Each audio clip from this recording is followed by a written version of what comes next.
In the previous episode of this series, I built the ultimate villager trading system. The problem is, I hate villagers, and making an entire trading hall meant I had to spend a lot of time working with them. So I'm going to do what any reasonable person would do. Build a massive sea monster for the sole purpose of terrorizing a completely innocent village. Without further ado, let's get straight into it. First up, the design for the build. In 2017, Minecraft ran its first mob vote. In this vote, there were 4 different mobs to choose from, one of which being the barnacle, also known as the monster of the ocean depths. This was the perfect design to strike fear into the villagers. I hopped into Testing World and spent more time than I'd like to admit figuring out how to build on 2 different diagonals for the creature's jaw. This may have unironically been the hardest thing I've ever done in Minecraft. Once that was done, I was ready to start gathering materials. The first thing that we're going to need to do is build a sand and gravel farm, as we're going to need a lot of concrete.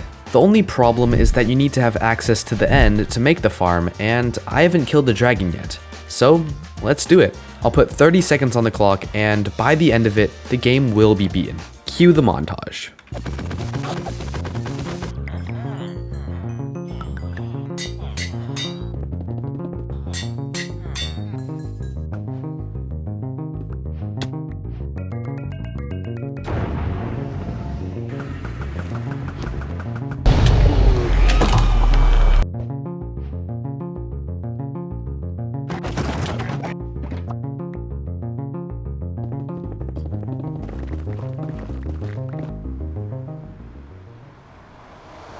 So now that that's done, let's start gathering resources for the sand and gravel farm. We're only a few minutes in and I'm already starting to get flashbacks to episode 2.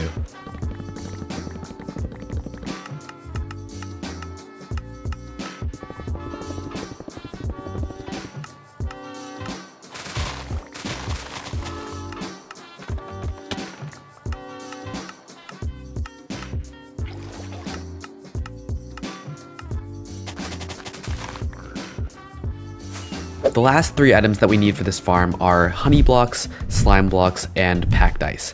And unfortunately, I don't have a method of getting any of those at my base, so we're going to have to do a little bit of exploring. Luckily, we have wings now, so this shouldn't be too bad. Like I said, not too bad. We've already got 2 hives here, and we can hopefully harvest them once the bees go back inside. Alright, I've waited for a few minutes. We should be good. I'm going to grab 1 and 2. Let's continue. Oh, I see snow. I believe this is packed. Let's test. And yeah, that's packed. Wonderful. Get as much of this as we can. Hive number 3, hive number 4, and 5. These things are everywhere. Why not? There. Vines. I see vines. That's a swamp. Yes! Okay, so I'm going to need 36 slime blocks, and that's going to take a super long time. So while we're here, why don't we also start a little bit of a turtle farm with all of these turtles in this lagoon, I think, and see how many scoots I can get. Hopefully it's enough to make a turtle helmet. I really want one. Without further ado, let's get these slime balls harvested.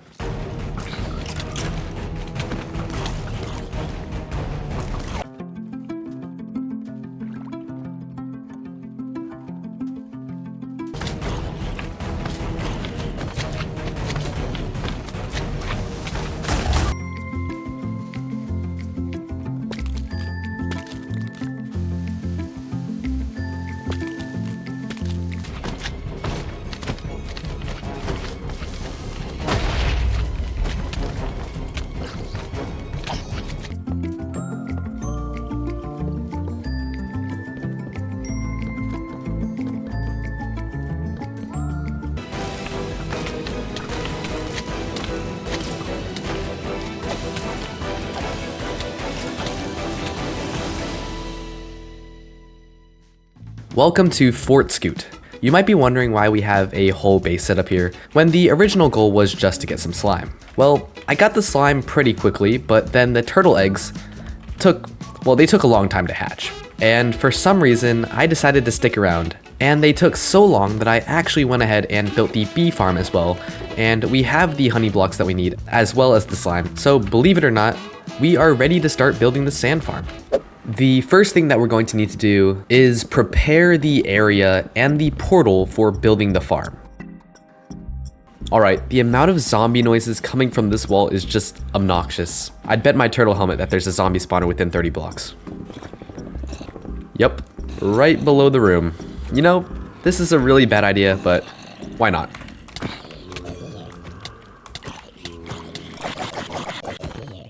But seriously, look at this. Why are there so many? This is just absurd. Very satisfying though.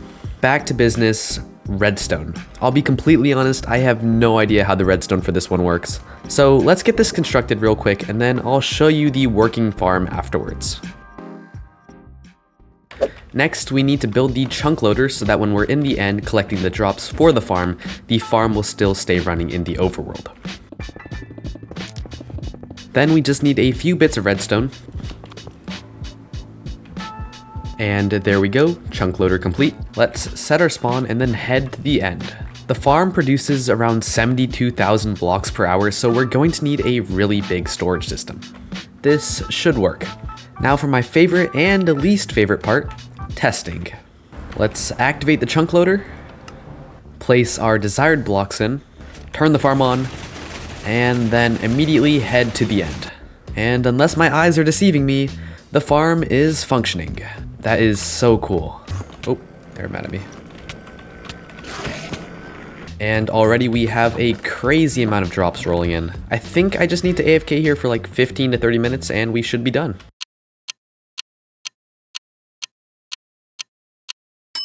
Around 30 minutes later, we have a lot of sand and gravel. So that part of our concrete problem is fixed. The other thing that we're going to need is green dye.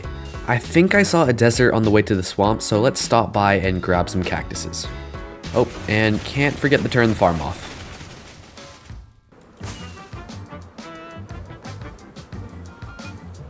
And the best part about this desert is that there's a mesa all around it, which is going to be very useful as we need a ton of terracotta. If you've seen cactus farms before, you know that they're pretty easy to make, they just take a little bit of time. And speaking of time, I don't want to waste your time, so yeah, I kind of just went ahead and built the entire farm. This took way longer than it should have.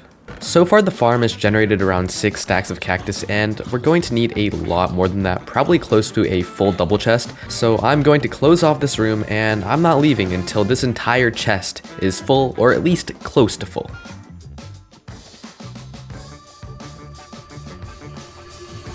Alright, it's been 3 hours. I can't wait here any longer. Let's move on. The next item that we're going to need en masse is terracotta. Now, the best way to get terracotta is to instamine, and in order to instamine, we're going to need efficiency 5 and haste 2. Efficiency is not the problem, I have a villager for that. The problem is going to be the beacon needed to get haste 2. Thank you. Let's drop that on the pickaxes. And then head to the fortress for some wither skulls. A few years ago, this would have been enough content for 3 or 4 episodes. How the times have changed. Alright, let's do this. There are a lot of mobs here. That is a lot of skeletons. One of these has to drop a skull. Please. Nope. Nope. Nope. Nope. And nope. Oh, there's number 1. 2 more to go. That's number 2. How many is that? This fortress is just asking to be made into a wither skeleton farm. This last skull is being really stubborn. Oh, and that's skull number 3. Alright, time to get out of here. Can't forget to grab some soul sand as well. Now for the actual fight, I'm going to dig a tunnel down to the bottom of the world. Don't mind me. Wow, that's a big vein. How many is this? What? Wait, there's 25 diamonds. 2, 4, 6, 8, 10, 12. That was a 12 vein. What? That's possible? I mean, you won't see me complaining. Then let's make a long tunnel and then spawn in our first wither of the world. This is slightly terrifying. Just hit the bottom of the tail with our power 5 bow and then move in with the sword to finish the job. Not a single point of damage taken. Professional Minecrafter right here. Anyways, now that we have the nether star, let's craft our first beacon. As for the base of the beacon, we're going to be using iron as I have a decent amount of it. Once again, let's fly out to our beautiful mesa desert and begin harvesting.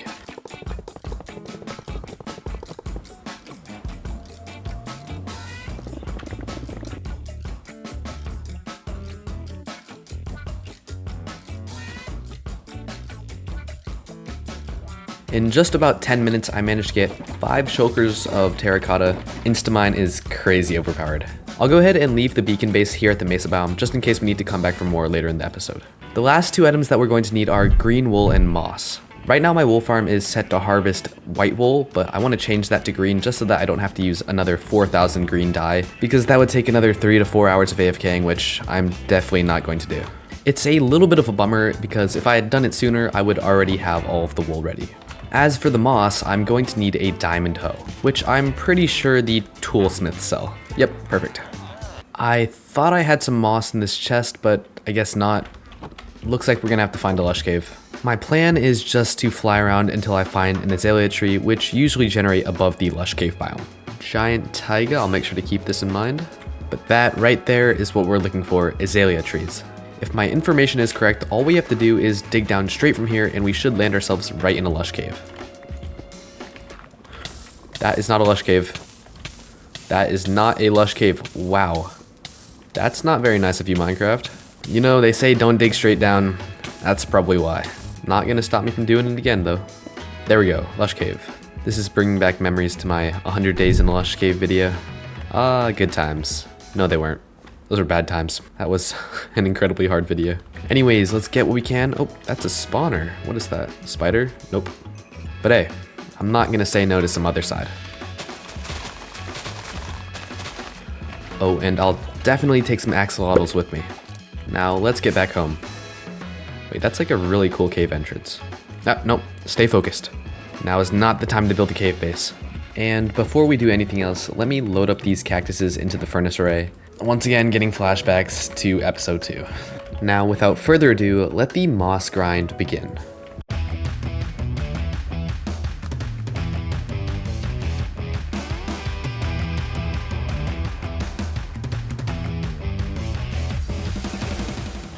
You know, it probably would have been a good idea to build a moss farm because, yeah, that took a while. But I mean, if I ever need a really random looking moss cave, I have one, so that's good. There's just a few more things that we need to do before we're ready to start building. First, we need to get some bones. Then we need to take a quick trip to the end to pick up a bunch of sand and gravel. After that, we need to combine our green dye that we've been smelting with all of the sand and gravel to make an absolute boatload of green concrete. We're also going to need a lot of black dye, so sorry squids. White concrete's up next. Then we need to craft the green and lime terracotta. The wool farm has been chugging away steadily, and although we don't have enough yet for the entire build, this is a pretty good start. And with that, believe it or not, we are ready to start constructing the build. The only problem is that none of the lakes around the base are big enough for the build, so we're going to have to do this at the starter village instead. Just like the house in episode 1, I am going to be using a mod called Lightmatica, which basically creates a hologram schematic thing that I can use as a blueprint when I'm building. So without further ado, cue the time lapse.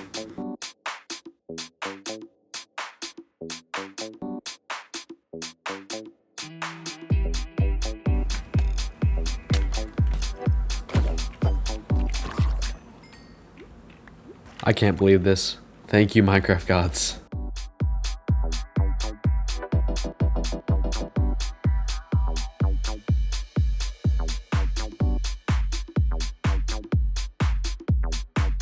After about an hour and a half of work, the first of the 4 pieces of the jaw is complete. Anyways, the reason that we're stopping now is because I've run out of green wool, which means that we need to head back to the base and restock on resources. Also, I really want to enchant this trident with Riptide, which should make moving around underwater a lot easier. That's perfect.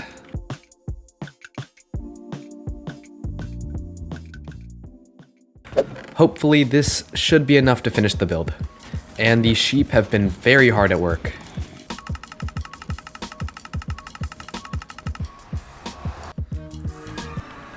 What? My good friend, how did you get here? This is not where you belong. And where are you going? Well, that was unexpected. I don't have my ender chest. Oh. What are you gonna do about it? Before we get back to building, there's one thing that I need to do. It's naming time. In the last episode, I asked you all to give me suggestions for my donkey and llamas.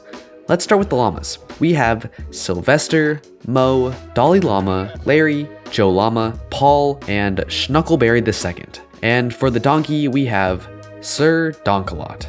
Now, let's get back to building.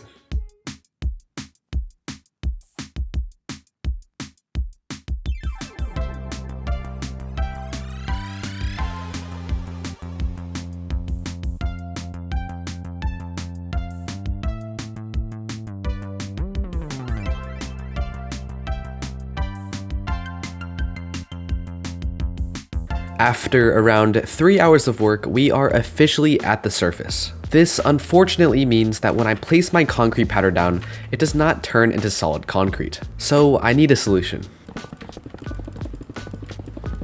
Say hello to my new concrete converter that is going to be my home for the next few days, as I go ahead and convert all this concrete. At this point, we might as well just call this the AFK episode.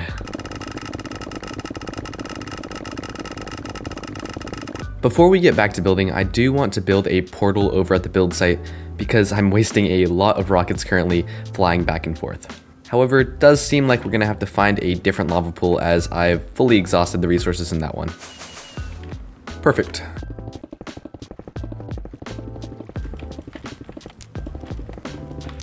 Alright, this is much better. Now it's only 1 rocket instead of 5. Let me quickly deal with these mobs. And then once again, let's get back to building.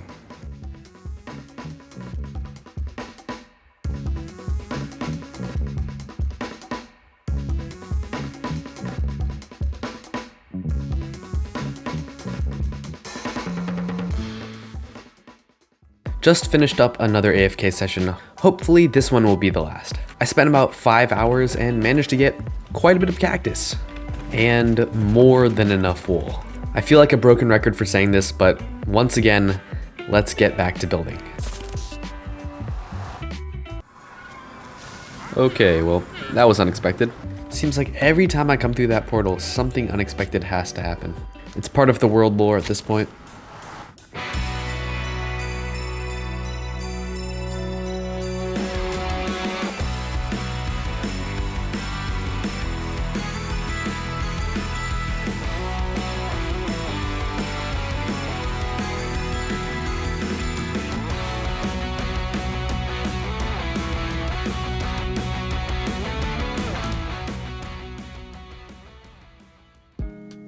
Alright, it's currently 4:30 a.m. in the morning. I've been building for around 6 hours straight. But finally, we are nearing the end, and in fact, these are the last blocks that I have to place for the main part of the build. And boom. I would try to explain right now, but to be honest, I need sleep, so let's leave that to future glitch. Also, it appears that I've kind of created a unintentional mob farm, and I'll have to light that up at some point.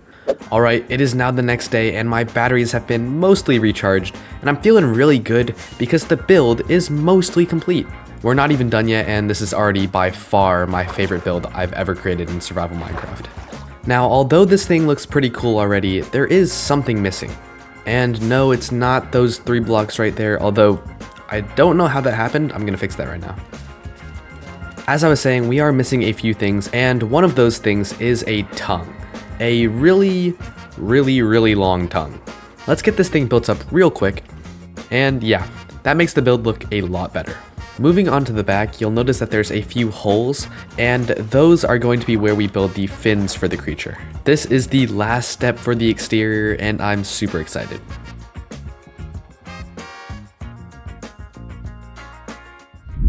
Now for the interior of the build, I want the entrance to be the tongue because it's kind of like a long tunnel, and if we decorate it, I think it could look really cool. We're going to need a few bits of redstone, and then a bunch of glowstone. Having elytra makes this so much easier. Oh, that was a mistake. Oh, what am I doing? This is very bad.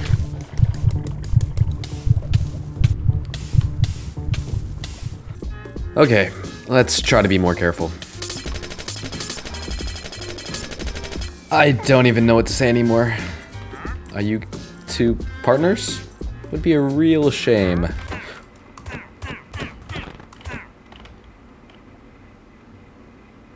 As I've said many times before, I'm no redstone expert, so this is about my best work for a secret entrance. How it works is that you place a lever either here or here, and then when you flick it, these two blocks will pop out. You can jump on them and then dig your way in. It's not the best, but it's functional, and that's all that really matters. Yeah, I might have been exaggerating a little bit when I said decorating the tongue tunnel, but I think it looks pretty cool. Moving on to the actual interior of the build, I want to make a sort of artificial plains biome in here with a village house and maybe a waterfall, just kind of like a safe haven that I can come to whenever I want to relax. So it's time for one last resource gathering montage for the episode. Let's get straight into it.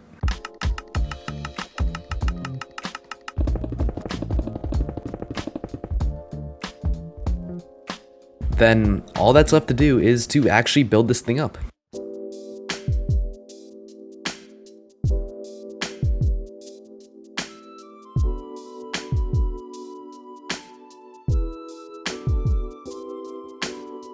I have to say, I am super happy with how this turned out. It's giving a very relaxing and chill vibe, which was exactly what I was going for. But with the interior now done, the build is complete. It's a little bit strange to think about after spending around 200 days of work on this episode, but yeah, we're done. I think the best way to wrap up this episode would be a quick cinematic of the build, as honestly, I think it's deserving. Editing Glitch, you know what to do.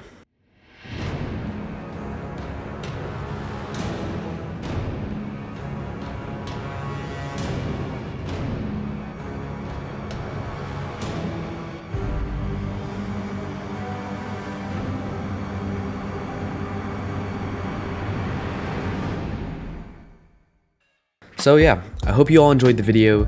If you did, consider leaving a like and subscribing. But with that, this has been GlitchNOut. Goodbye everyone.